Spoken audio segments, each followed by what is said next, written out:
May cool na depensa ang aktres na si Andy Eigenman sa mga pintas na natatanggap daw niya sa social media, na kesyo pabaya na raw siya sa sarili at hindi na nag-aayos, simula nang maging sila ng surfer partner na si Filmar Alipayo. Sa kanyang Instagram account, pasimpli at tila waffles na sinabi ni Andy na komportable lang siya sa kung anuman ang hitsura niya ngayon lalo na kapag nasa bahay sila. Ani Andy, haters would say, pinabayaan ang sarili.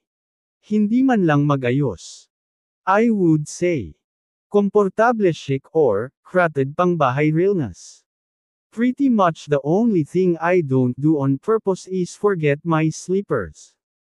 Na-validate naman ng ilang netizens ang magandang pagtingin ni Andy sa kanyang sarili.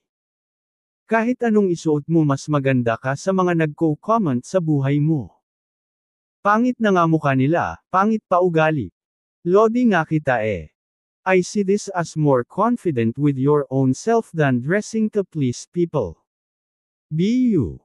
Their opinion does not matter. We love you because you are an authentic person. It's okay to be naked. I will be all the time with messy hair, but heart full of happiness, contentment and peace. Some people will never understand us, especially when it's coming from the ego.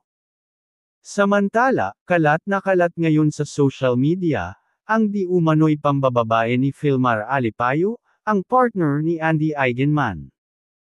Sa naturang video ay makikita na nag-uusap si Filmar at isang babae.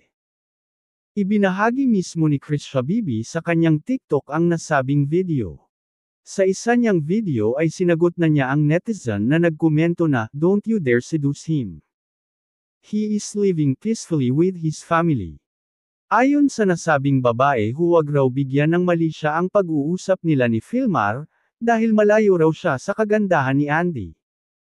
Ayon sa babae, ayaw ninyo ba't Angie ug isyo ang pagstorya namong Filmar.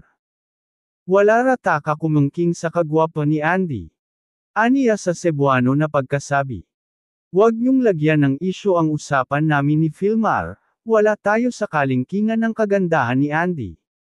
Kamakailan lang, nag-trending din sa social media, ang di umano'y hiwalay na sina Andy at Filmar. Pero nagsalita na si Andy, tungkol sa isyong ito. Aniya, hindi raw totoo ang nagsilabasan sa social media. Fake news raw ito.